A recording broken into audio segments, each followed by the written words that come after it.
Can you check and make sure it's up and running good?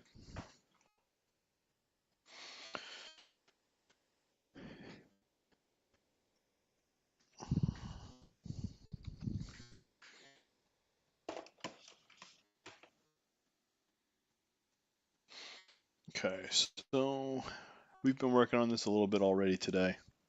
I thought I'd finish the penciling process in an art stream and hopefully get time to start doing some inking. But this is this week's strip. Working on it. It's going to be done digital currency today. You can see that. So again, I'm working in Clip Studio Paint. That's my weapon of choice.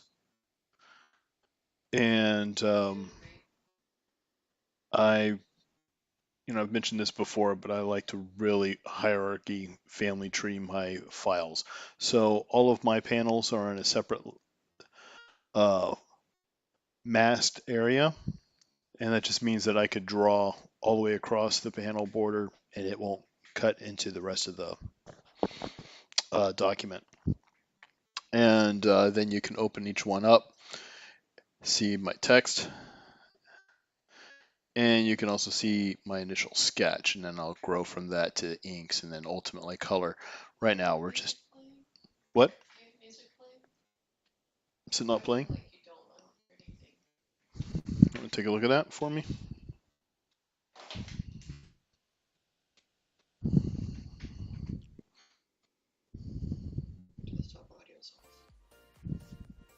Okay.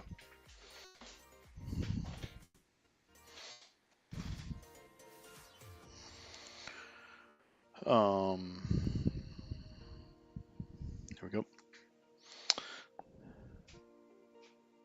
And so we're going to get started on panel 4 here. All good, Taylor?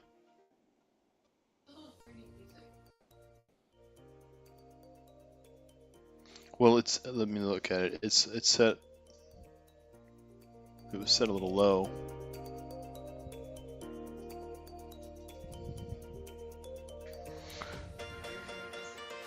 Yep. Here.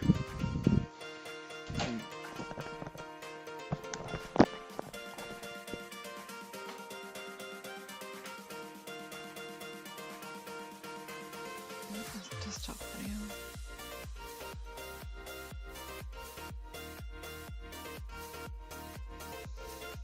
Yeah, I don't know. It's not working. Just keep going without it.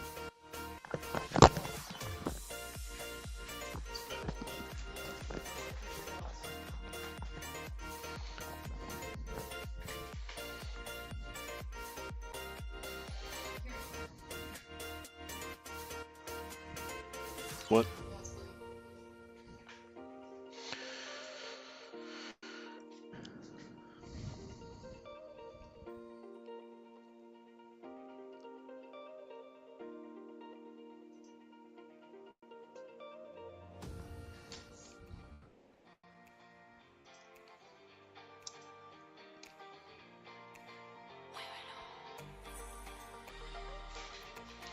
So I generally work in layers of pencil lines. I like to work in colors. I do not really work in black until I get to my final inking stage. And I don't even work in black and inks a lot of times.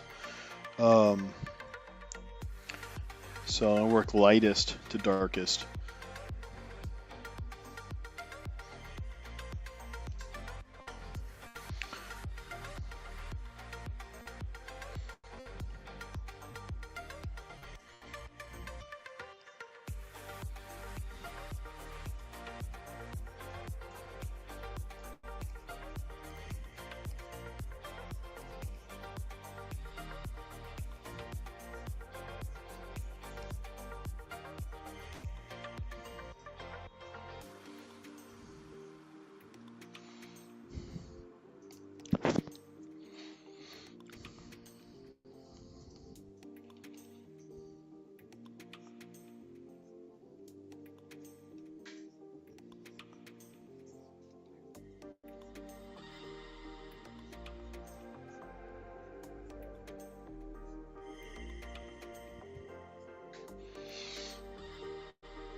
See, I got that like a little too long.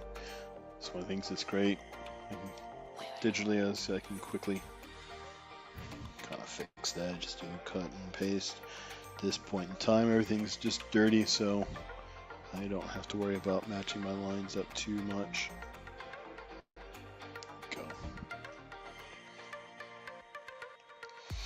And I work in a lot of layers.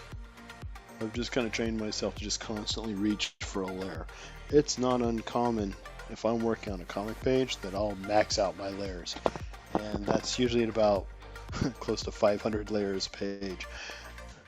I will try to collapse as many layers as I can, but at the same time I also really kind of want to avoid how much time I put into that, because you can put a lot of time into that. But you can also put a lot of time into looking for the right art on which layer. You can put a lot of time into that, so there's probably real value into keeping track of your layers. I do try to keep all my files labeled. If you don't label them, then you're just screwed before you begin, before the outset. So let's see. Think about the. Now at this point, I don't have any other sketch set. There's no other rough sketch I'm working from. This is the very, very first stages. I have in my mind what I want to do.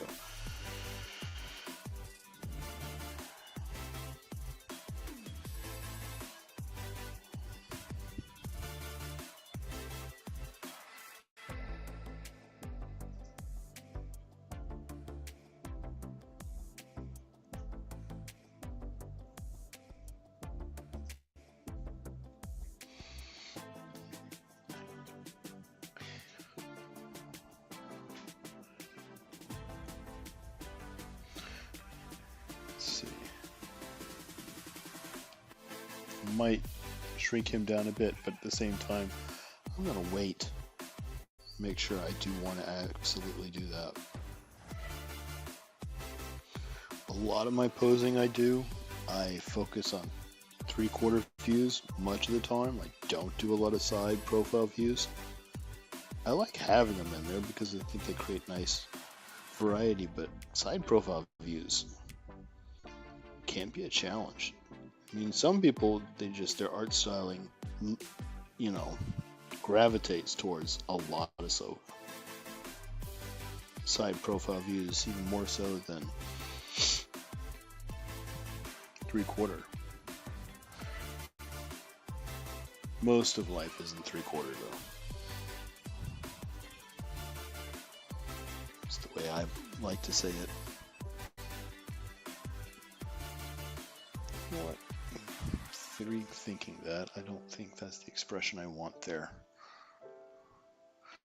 So notice, so what I did there with the eyebrows completely can change the entire expression, obviously, and kind of actually want them irritated. So the brows need to be furrowed down. Mouth needs to be down as well, not upturned.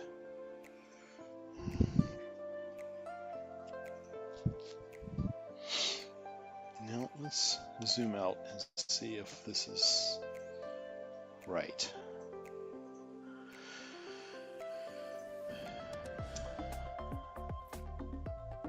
Check my proportions. Collapse a few layers.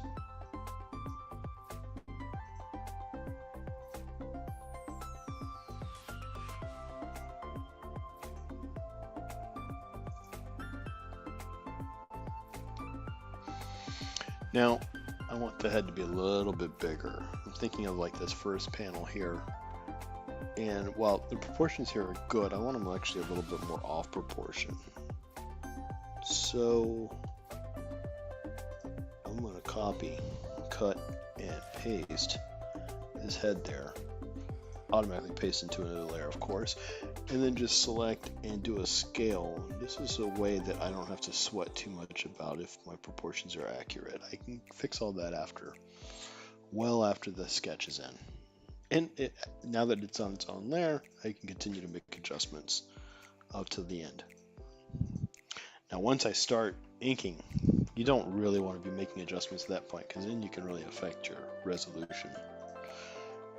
Then up through the pencil process, it's all free game. Okay.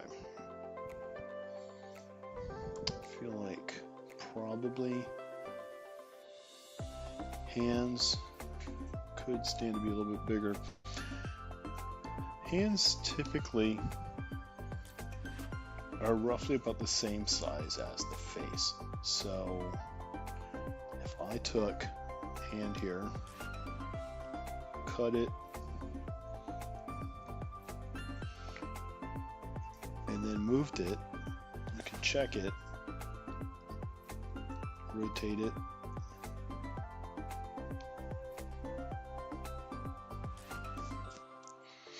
yeah, I want to make that a little bit bigger. Now, rather than doing all the other stuff, oops, I want to go ahead and just kind of redraw and add. A lot of times you're really better off if you hand draw your adjustments. Now, if I'm just scaling up ahead, then I might copy and paste and scale that. But in this case, with my hand,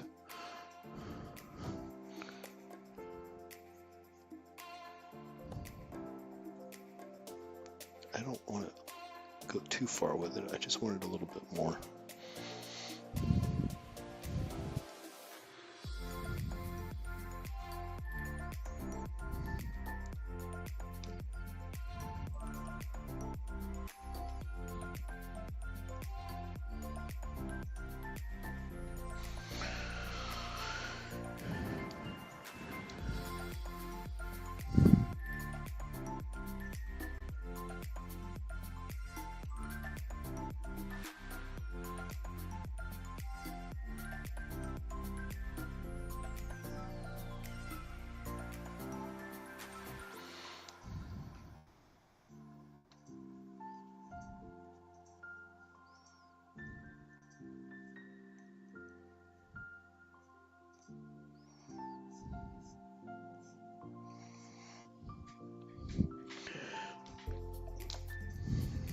Step back, think about it a second. I think I like that better.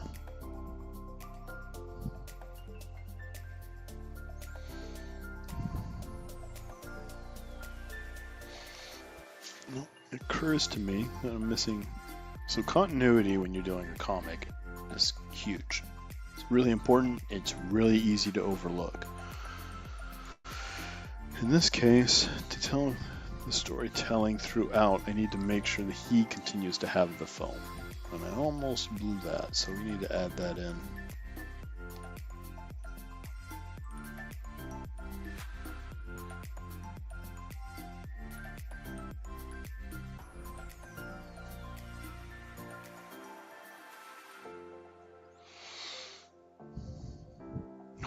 Not that big though. That phone's huge. Oops. Forgot about that. I tend to draw the phones a little big because I need them to stand out. I mean, phones really aren't big, and I still do really want them to stand out. So anyway, yep, so the phone is there. Let's go ahead and take off some of this arm or hand here, because I sometimes will run into the problem of like it's a little too scribbly for even my eyes, so when I get to it later I forget and I can't even see that there was intended to be a phone there. Okay.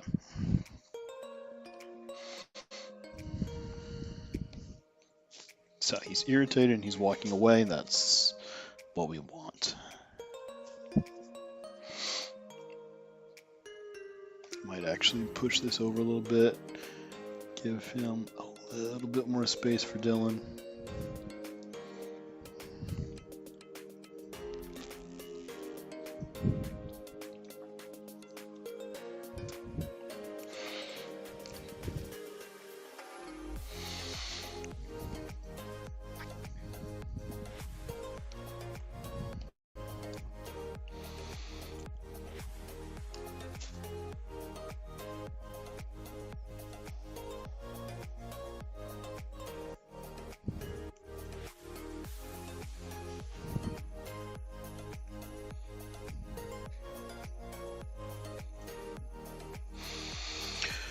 Now, all of my characters are made essentially out of shapes. It's my primary building block for how I create. And I try to, when I'm designing a character, come up with interesting shapes so that they don't just stand out or just look the same. Like, this character, his name is Bobby, is a little bit more, he's intended to look kind of like every guy. So his shape is purposefully not as exciting and kind of common. Dylan, however, is the opposite. He has some really complicated shapes to him. You can see it's almost like a square, like his head shape, kind of like this, with almost, so he's almost like a stamping pad kind of thing. Like so. I like to have one ear down, but that's kind of it, like that. It's a strange head shape, but I think it makes it interesting. But it is challenging to keep that. It's taken a lot of time to be able to remember and manage his different viewpoints, side to 3/4 to front on to back. Wouldn't even say I get it perfect all the time either.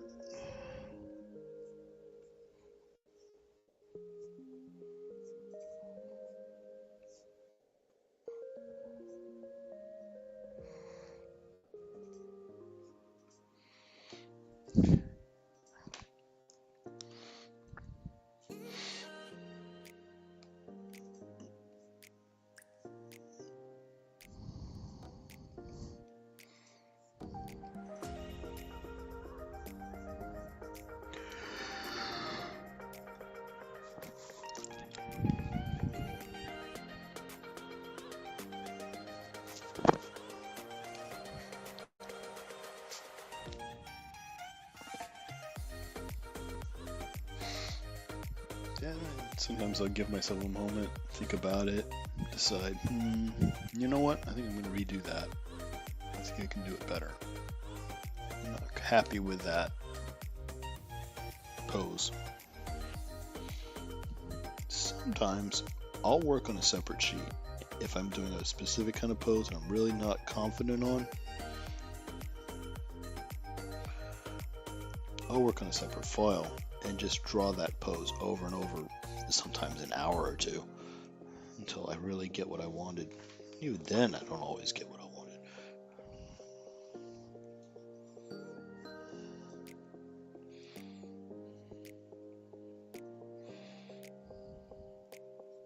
Now, I'm drawing this head way too big, but that's okay. I can fix that. I'm doing that, not letting that be my concern right now.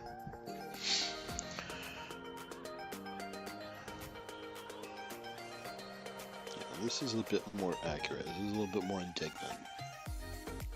Less friendly.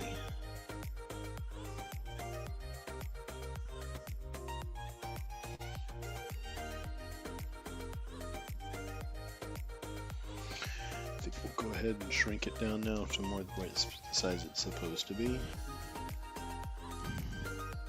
And see, it's just as easy as that. So I can resize him down to make him right scale in relation to the other character that's already on the page. You can see here, he's about right up there at shoulder line. He's hunched over a little bit, so could probably even go a little shorter. Yeah.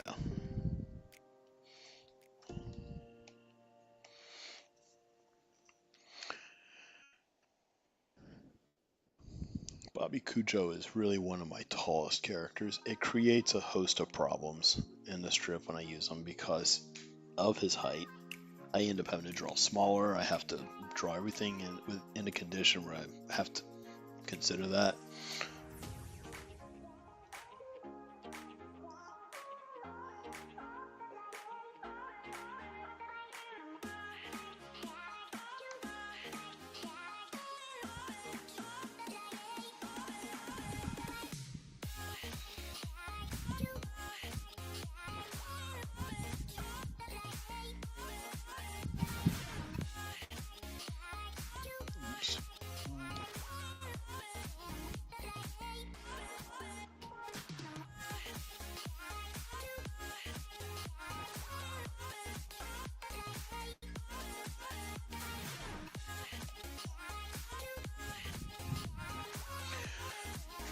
one of the reasons that my characters generally are not real tall.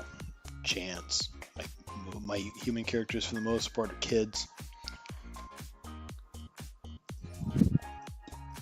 I think it's also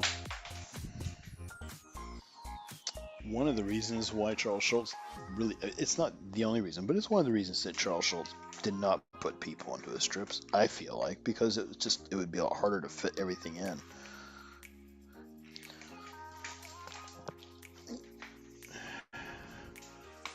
It was always a strip that was designed for the world of kids. Come on, kid.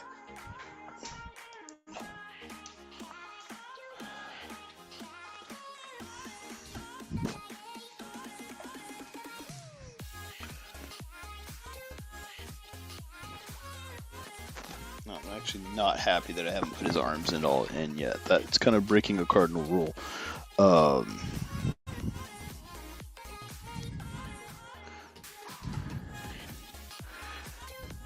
Arm position has a lot to do with describing the expression, the mood, the acting of what's happening at that moment.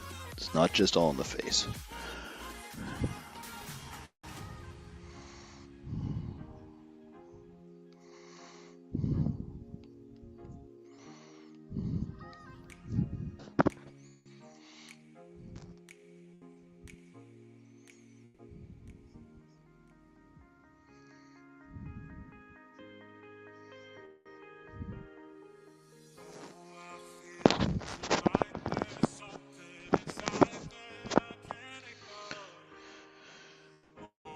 Yeah, that was really very much what I'm looking for.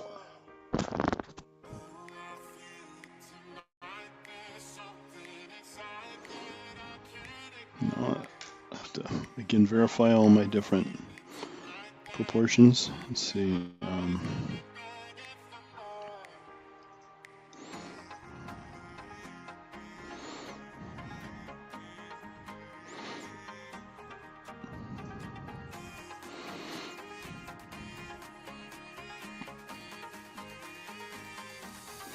This is where I start to look and think back to all the stuff I've done. Am I happy with it? I'm actually not real happy with this first shot of Dylan. I think his head's a little off, so I'm going to change that up a little bit.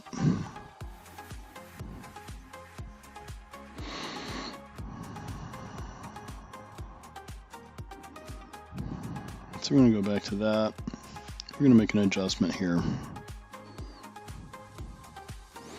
This is not uncommon, particularly, I'm going to go ahead and definitely get rid of that.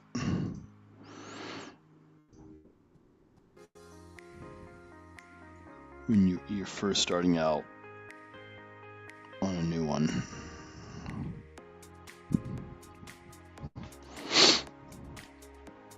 There's something I'm just not crazy about with this. Let's see.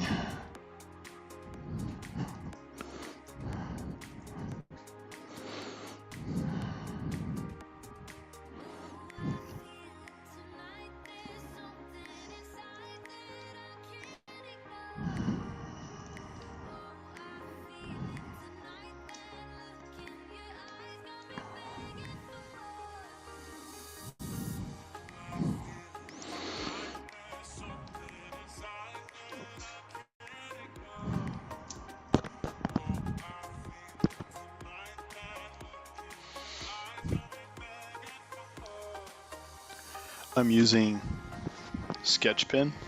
I bought my pen through a retro art pack.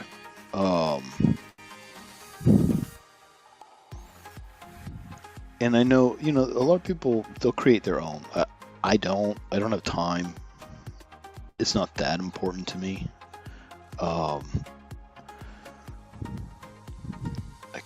It's still just a tool, so I can work with a lot of what is offered to me. That doesn't mean I can work with just any of it. There's a lot of it that you end up getting that's kind of useless to me. But I mean, I actually have a library that exists elsewhere on my hard drive that I could use, pull from, but it just ends up like being something that's more for painterly, and I'm not really a painter. I'm a cartoonist. Ballpoint pen. Ballpoint pen's very much of a uniform line, which is exactly what I don't want. So,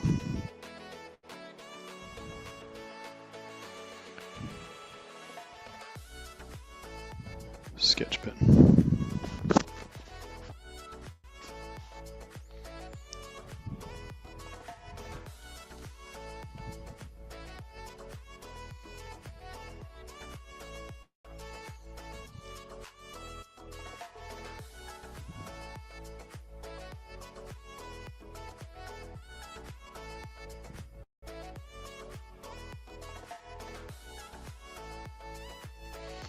Zoom in a little tighter here.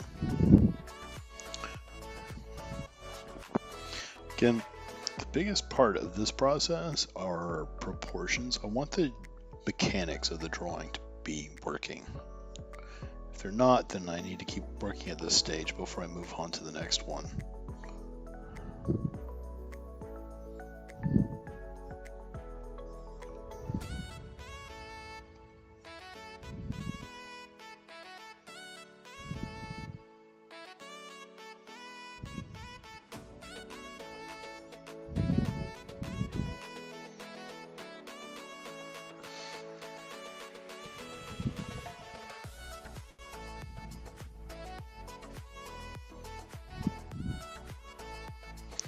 Snout out a little bit more.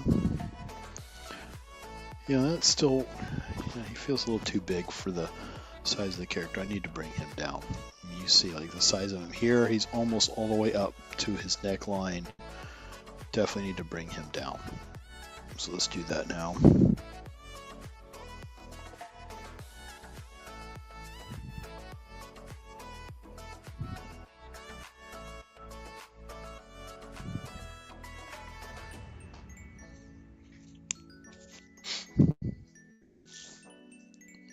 All right.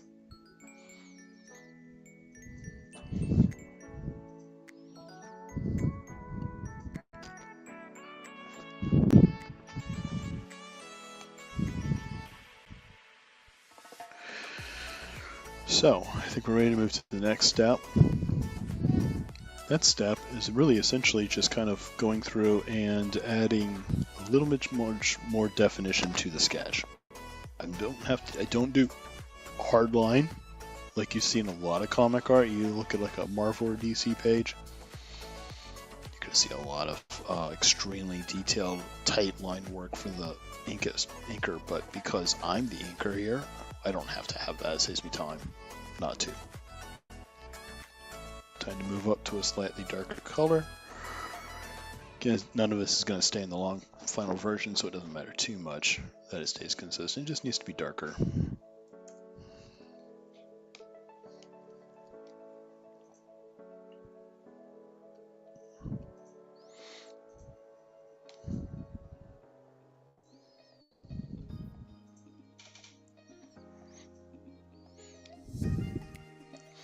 So we choose this particular concept to work with this week, and it's kind of interesting. It's one of the more challenging aspects of what Taylor and I do here with this comic strip, and just with the comic in general, is knowing what to work with, making the right decisions, and living with the consequences. And that last part sounds ominous, but really what I mean by that is that frequently we'll come up with an idea, we have to at some point be committed to it, and then something can happen in the news, on X, that can kind of really flip the nature of what the news cycle is doing, and at some point we just have to let that go and keep working with what we're working on, because we just can't constantly start over just because something else in the news hit just then.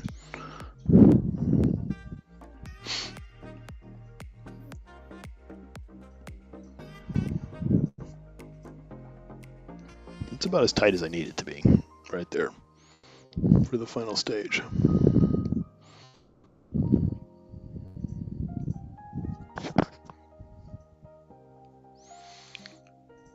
So this is on digital currency. We wanted to do that, but at the same time today, you had the files from Tulsi Gabbard on from the Obama administration that hit. But we'd already committed to this, and we're kind of waiting to see what more pans out from that, maybe before we do something on it, if we even do something on it.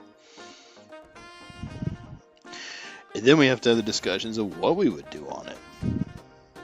We try to have that be kind of more of a input discussion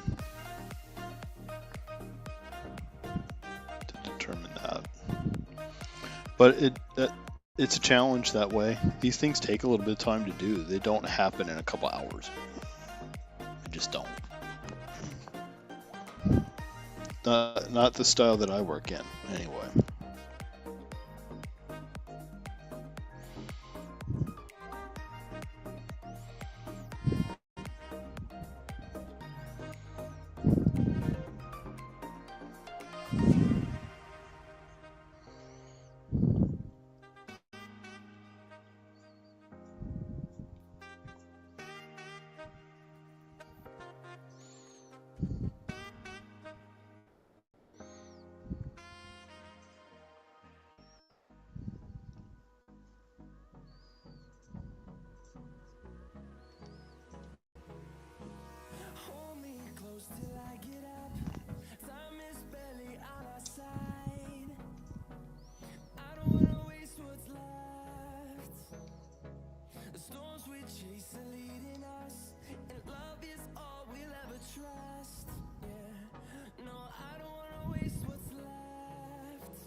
In this case, I think it works better just to keep going with the same character.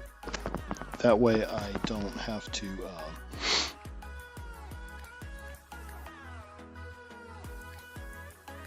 get used to, I don't have to flip around character to character. It just makes it a little bit easier.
Notice I'm not even trying to get everything in here. Not at this stage. If I feel confident that I can navigate myself around it in the final form, then I'll let it pass until then. Hands is something I typically don't pass on. They can always use more refinement. Pretty much always.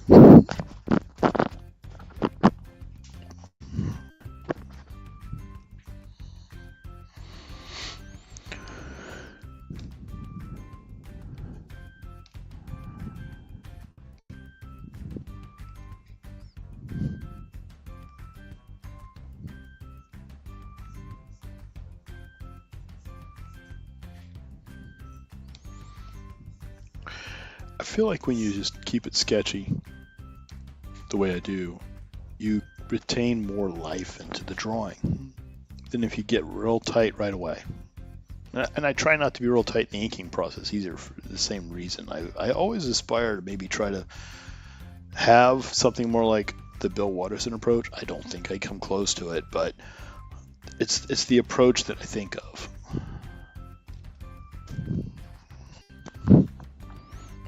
Where his inking to line just practically comes right off the page. I'm pretty sure he was going mostly just straight to inks on those. I don't think he was doing a ton of underlay work on that stuff. I could be wrong.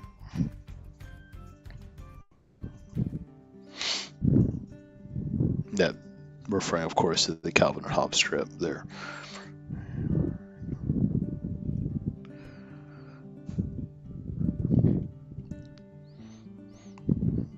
So you'll notice that I have been keeping a separate file, so I have my initial file and then I'll do another file. This one I don't label, but I just kind of know that that's my refined, so I can turn that on and off and you get to your old sketch. Now if I started dropping that all inside of here and mixed it in with all these, it just creates a nightmare. This way it stays pretty organized, and I find that that's one of the things that digital artists will fail on is organization. You got to be more organized than you think you need to be.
It's sometimes I think probably the longest part of this process, well, actually varies strip to strip.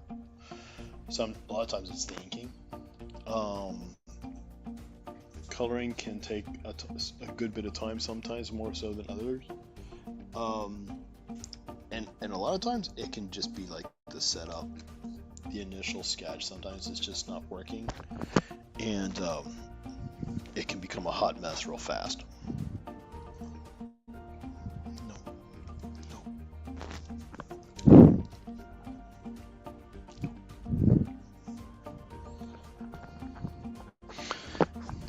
Kitten's trying to eat my headphones. while I'm wearing them too.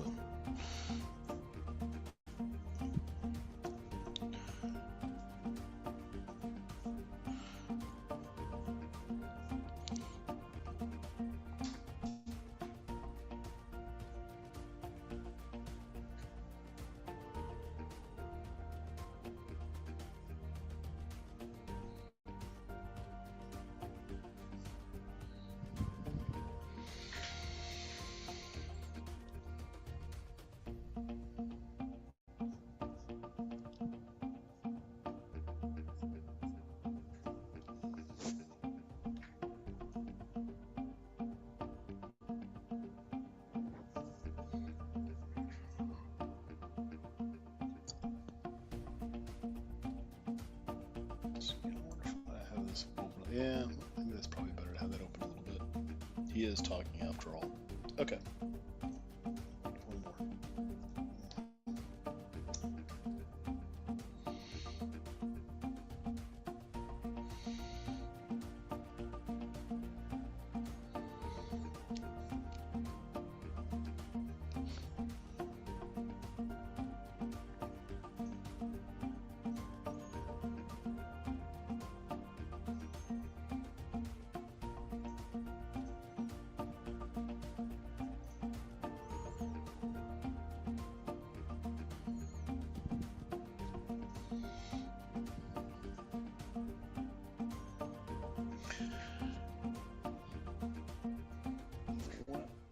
Thinking about that, and I'm not sure. This is kind of one of those moments where I'm not certain what the expression I do want. Maybe I want it to be a bit more pronounced. Is irritation. I don't know.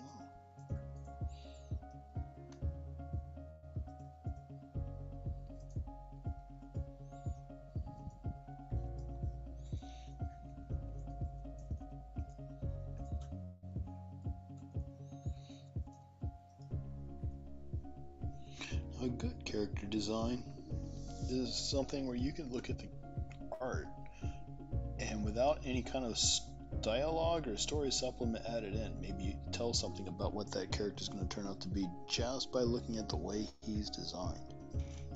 So, you know, in the case of Bobby Cujo, he's kind of like my Mark Zuckerberg. He's supposed to have that youthful look. He's a tech guy. Supposed to kind of represent the tech bro environment, but look really innocent and safe.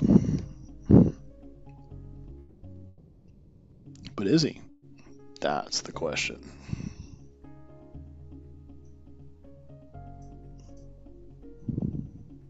So when I'm doing the hands right at this point, I really try to keep it loose. I think that just hands are tricky. Tends to be some of the trickier things for a lot of people. And when I've taught a hand class before cartooning hands, and I just always was like, look, it's just practice. It really is. Having real skill at drawing hands comes down to like, what's your confidence level? Are you really comfortable with the way that they are turning out? Because if you are, then they're probably better than you think. If you're constantly erasing, scrutinizing, frustrating over it, it's probably not working out. The best hands, I honestly think, kind of still come out first pass, more or less.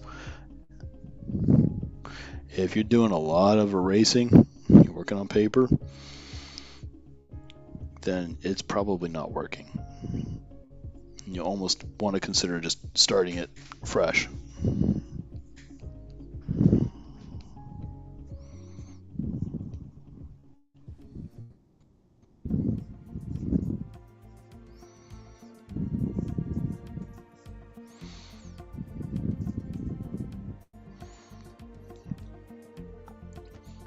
Now, another really strong component that really just basically gets overlooked in comic strip, but I try to add it in so it's something much more closer to animation, is that silhouette look when you're doing a drawing. Like, does your figure have an interesting pose? a lot of comic strips don't even really focus on that. They just have almost just a bunch of candid poses that they just mimic over and over and over again. And that saves time. I mean, if you are working on a 7-day-a-week schedule, which I'm not, it's hard to sit there and have you have a set amount of time that you can truly work on each one, and that's it. So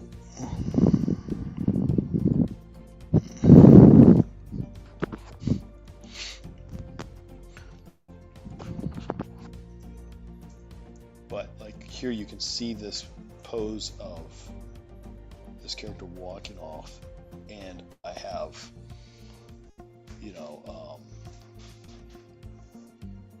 arms outstretched and one leg out, one leg bent underneath, and you could just really get a sense of that would be how powerful of a silhouette that would actually be, instead of if I'd had all the arms like down at his side like this, and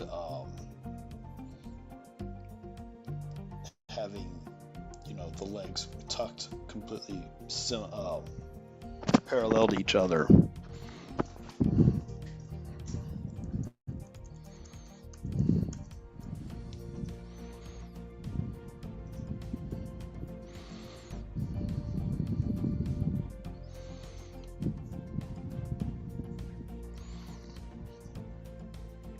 Okay, we can pull back, see the work on this character alone. I think it's good enough for now. Again, next pass we'll start inking, and that's when I will have much more of the discerning and scrutinal eye.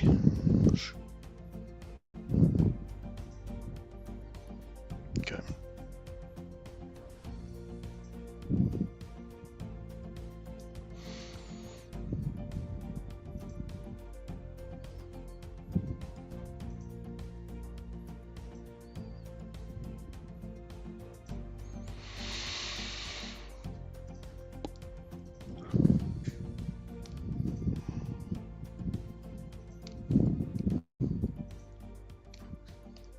I think it's also generally a good idea, particularly if you're working digital, to be careful about how tight, how zoomed in you are when you're working. The more zoomed out you can be, the better. You just don't want you don't want to get overwhelmed with unnecessary detail work that's just not necessary.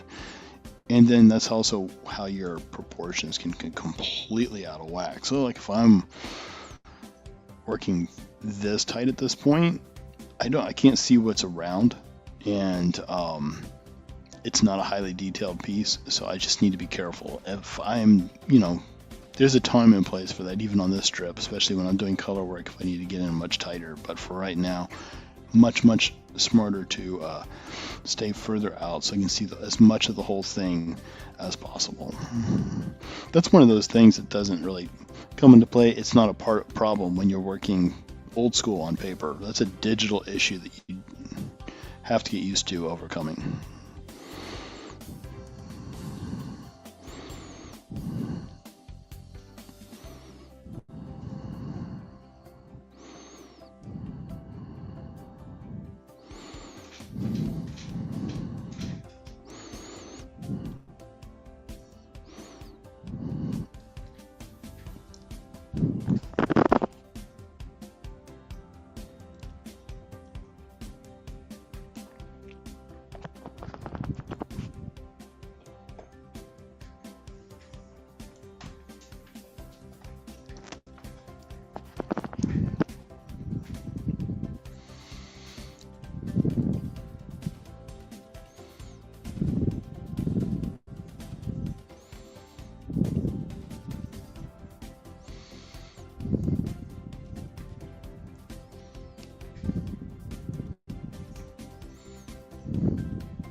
No.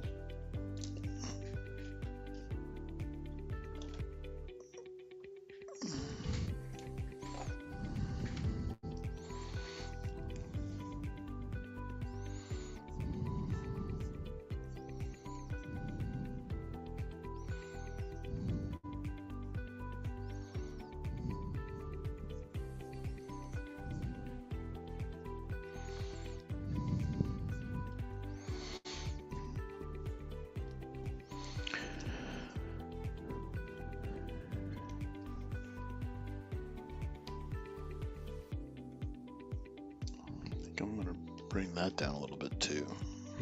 It feels a little big, that space. There we go. It's always a match in progress, you know? You just never stop looking at it with a critical eye and going like, maybe a little bigger, maybe a little smaller. Again, that's one of those things that with digital is really helpful. Obviously, by hand, that turns into a real sticky poo. You just can't do that very easily. You have to get it right in the very initial sketch.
All right, let's zoom out a little bit more. See how that's looking so far. Got 2 more to do. We can get them done. Let's go ahead and go to the first one. I kind of like, a lot of times I like to leave the last image in the last panel for last. It's kind of like the payoff, and I like to get the rest of it, make sure it's all working before I do that. It's not a hard, fast rule, but typically that's what I'll do.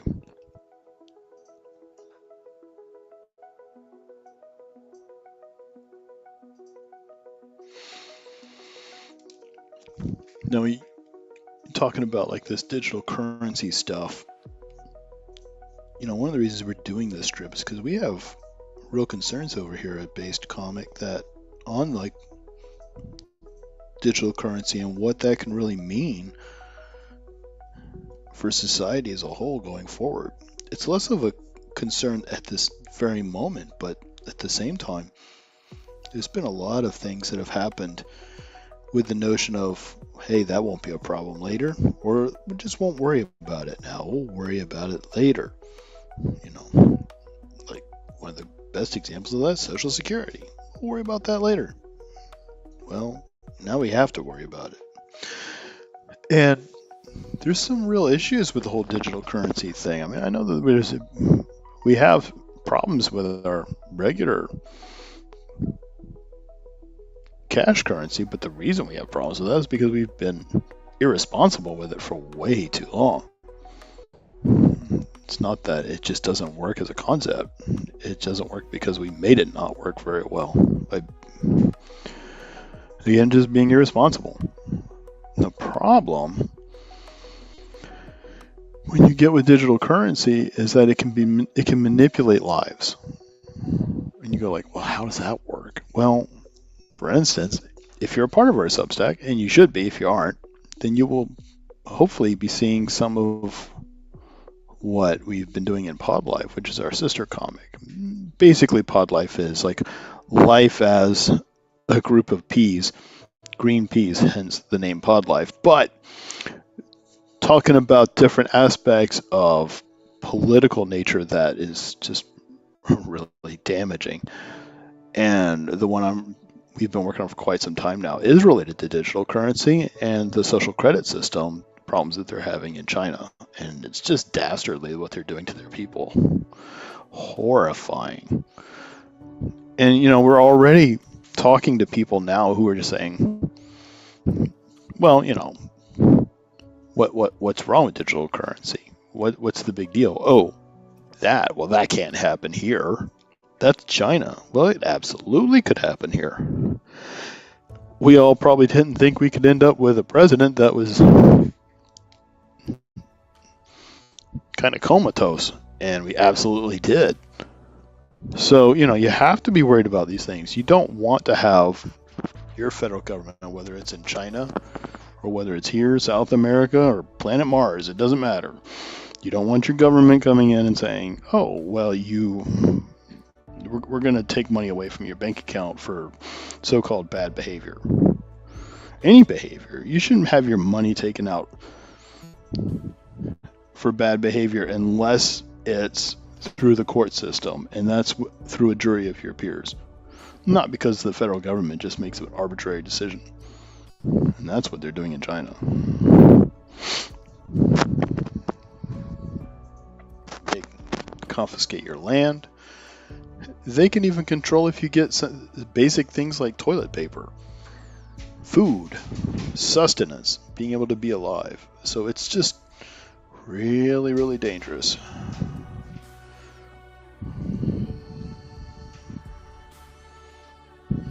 And that's why we decided to go ahead and run this, because it's a thing in the news. It's not getting a lot of play, and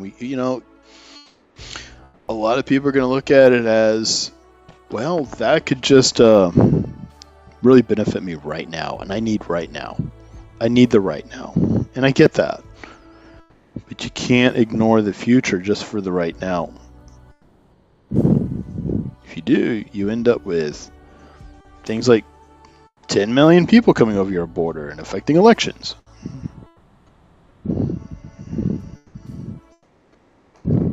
So I think we just really have to think clearly about the whole digital currency thing and question whether that really is the smart way to go, even if it's something that Trump really supports.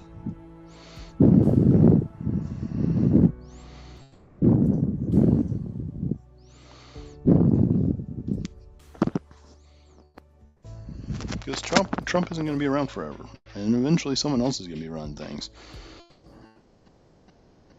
Do you trust digital currency with AOC or Mamdani or some of these other people? I wouldn't.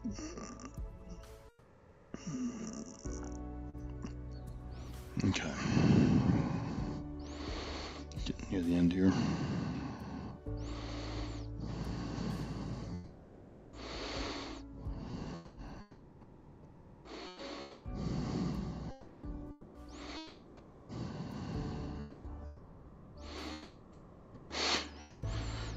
Okay, so we gotta make sure all sight lines are good.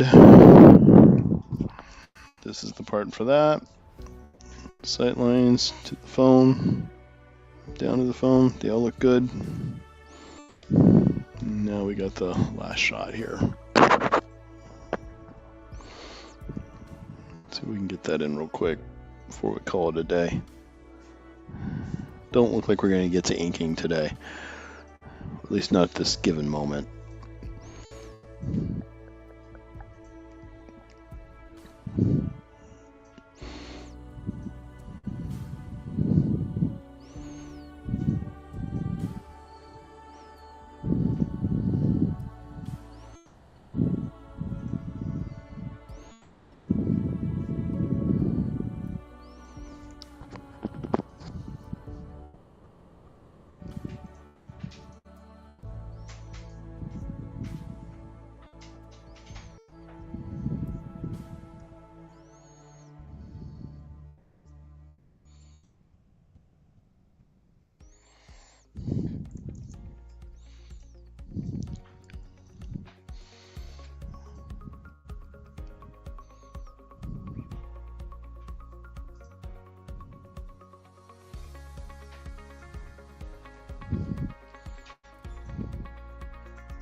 Alright, sorry about that. Had to go do something real quick.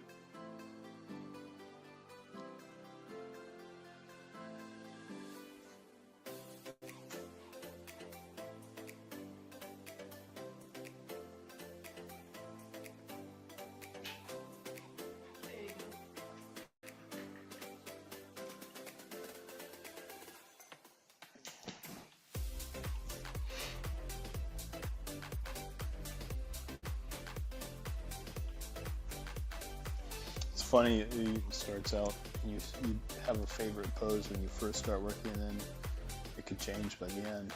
I really like this last pose.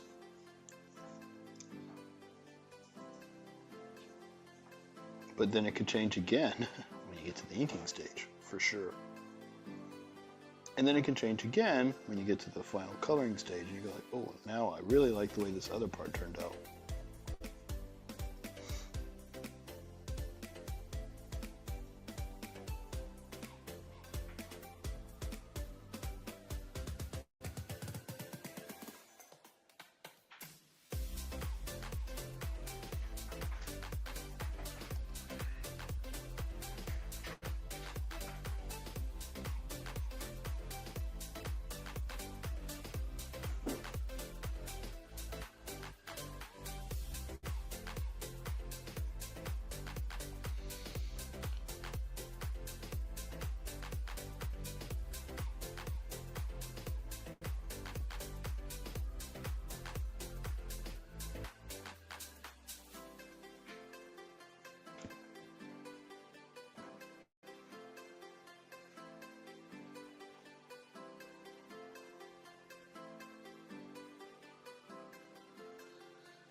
So this is a good example of something that's pretty much ink ready now. I've got, even though it still looks pretty sketchy probably to most of you, but to me, I think I can work with that. Let me get my final version on top of this. Pull back one more time, take a look at everything, see about scales and proportions.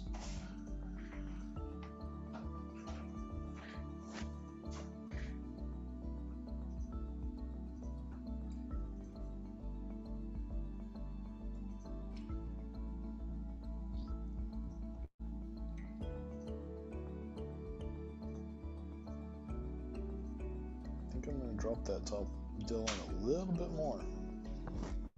Keep dropping them some, I'm going to drop them even more.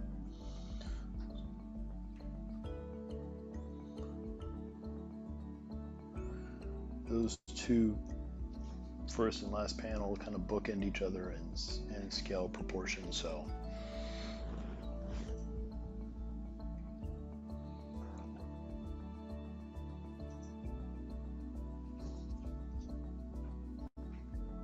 gonna have to change out now a little bit of that, the eye thing, scaling it down. They don't look out quite right. Let's see. Here we go. This is there.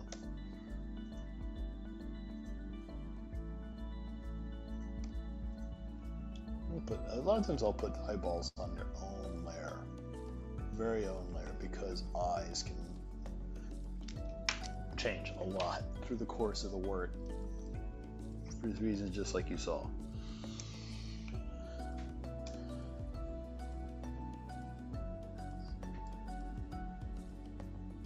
Okay.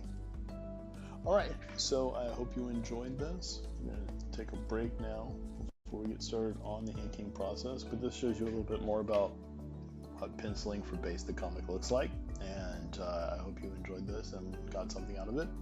We'll be doing more of these. Make sure you check in and tell your friends. If you're interested in seeing more with Base Comic, basecomic.substack.com, you can find not only this, but our sister comic Pod Life, and see what I was talking about with the Chinese social credit system comics. We've been going there. They're significantly darker. And I kind of enjoy that. I just kind of enjoy doing a really dark comedy on things as like simplistic as peas. In fact, here, I tell you what, I will show you. I have one open, so this is a page that is ready for color now. So yeah, you can see that. And that's kind of so. This is an interesting thing because I don't do this in inks. I do this in pencil. Like the final product is grease pencil, and so it has a little bit of like a transparency, opacity thing going, and then I just love the overall look when you go into final color off of that. But you know, you can read it and see for yourself. This is all accurate. It's not made up. They really are doing this in China to people. Well, they're not using potato mashers, but who knows? Maybe they are. That would at least, well, that would just be sadly humorous. All right. Well, again, thanks for watching, and stay tuned for future things coming from Base Comic. We have our regular show that comes out later in the week, usually Wednesdays, Thursdays, Mean Tweets, and then again the comic strip itself. All right. Take care.